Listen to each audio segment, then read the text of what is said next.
Méditation de Reinhard Hitler.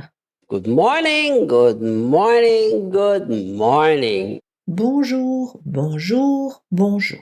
Yesterday we talked about the importance of having this intimacy with Jesus. Nous avons parlé hier combien il est important d'avoir une relation d'intimité avec Jésus. Look what he reminds the young people of. Regarde ce que Jean rappelle aux jeunes gens. And I remind you, young people, you have defeated the evil one.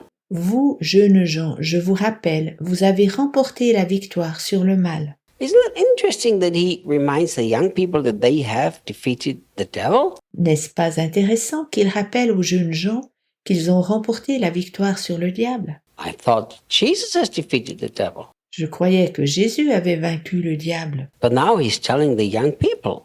Mais ici, il dit aux jeunes gens It's important that the young people always remind themselves of this thing. que c'est important qu'ils se souviennent toujours de cette réalité, That the victory of Jesus is the victory that belongs to them. que la victoire de Jésus leur appartient.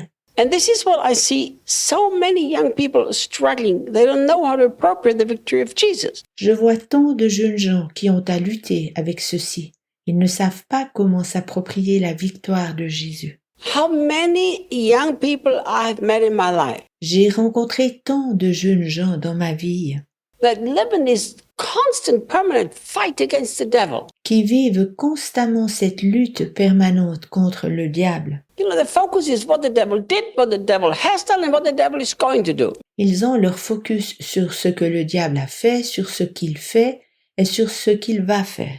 Constantly feeling attacked by the devil. Ils se sentent constamment agressés par lui. But John is not reminding them that they are in a fight with the devil, but that they have defeated the devil. Mais Jean ne leur rappelle pas ceci, qu'ils se trouvent dans une bataille avec le diable. Au contraire, bien plus qu'ils ont remporté la victoire sur le diable. What would happen if every young person would take this really to heart? Que se passerait-il si chaque jeune homme prenait véritablement ceci à cœur And say, I'm one with Christ. Christ defeated the devil, therefore I also have defeated the devil. disant « Je suis un avec Christ. Christ a vaincu le diable, alors je l'ai aussi vaincu. Sin has no power over me, the devil has no power over me. Le péché n'a plus de puissance sur moi, le diable n'a plus de puissance sur moi.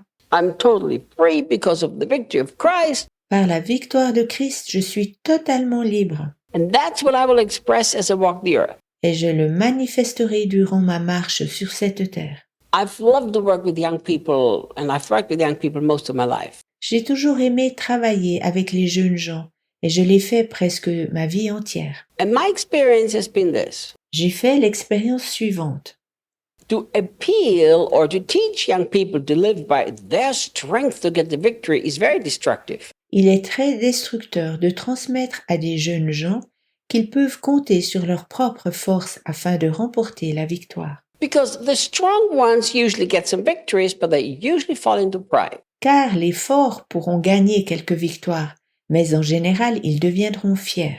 And the weak ones, the weak-willed Christians, the young people, they live in permanent frustration and self-accusation. Et les jeunes chrétiens avec une faible volonté vivent constamment avec la frustration et la propre accusation. So as long as I remember, I've taught the young people to always celebrate the victory of Christ. Autant que je me souvienne, j'ai enseigné aux jeunes gens de toujours fêter la victoire de Christ. And once they focus on Jesus and his victory and make it their own victory, Dès qu'ils se concentrent sur Jésus et sur sa victoire afin d'en faire leur propre victoire, they will remain humble ils demeurent humbles and live in victory. et vivent dans la victoire. Let's go to verse 14. Regardons le verset 14.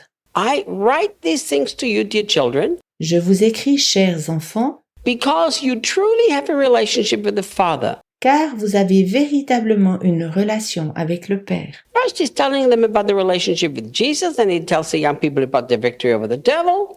Premièrement, Jean parle de leur relation avec Jésus. Ensuite, il explique aux jeunes gens leur victoire sur le diable. But now he's talking about the relationship with the Father. Puis maintenant, il parle de la relation avec le Père. I have found that my experience has been the experience of many other Christians too. J'ai constaté que mon expérience est aussi celle de beaucoup d'autres chrétiens. that they have a deep, intimate relationship with Jesus, Ils ont une profonde relation avec Jésus, but they struggle with having the same deep, intimate relationship with the Father. mais ont des difficultés d'avoir la même relation d'intimité profonde avec le Père. And I understand that this can happen because of the past they've been raised. Il m'est bien clair que cela peut tenir du fait de leur éducation. But from understanding the Bible, Mais d'après ma compréhension de la Bible, it is not good enough to have a relationship with Jesus. We also need to learn to relate to our Father. cela ne suffit pas d'avoir une relation avec Jésus.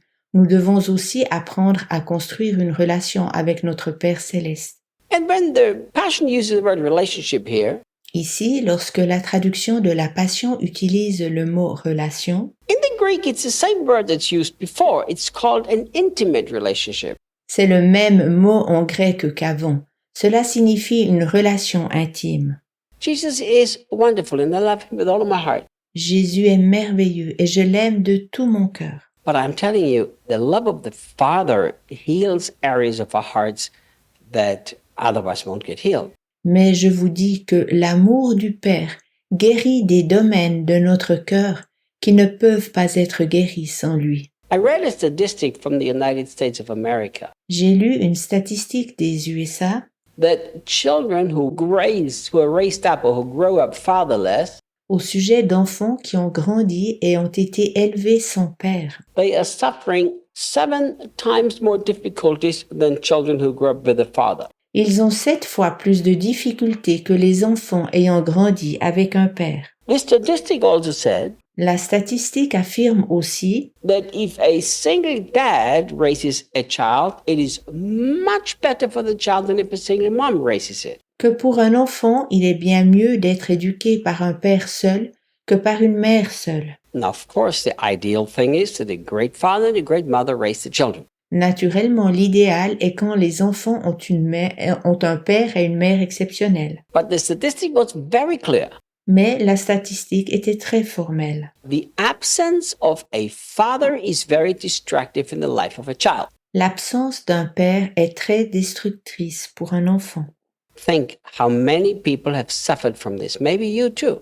Pense combien de personnes en souffrent, éventuellement que toi aussi. So what's the solution? Quelle est la solution? The solution is simply stop crying about the dad that you never had and never loved you. La solution est simplement arrête de pleurer sur ton père que tu n'as jamais eu et qui ne t'a jamais aimé. And by faith, appropriate that now you have a perfect father and you have an intimate relationship with him. Prends à la place par la foi le fait d'avoir maintenant un père parfait et une relation d'intimité avec lui. But Reinhard, I don't have this intimacy with him. Mais Reinhard, je n'ai pas cette intimité avec lui. Well, tomorrow we'll talk about this. Alors nous en parlerons demain.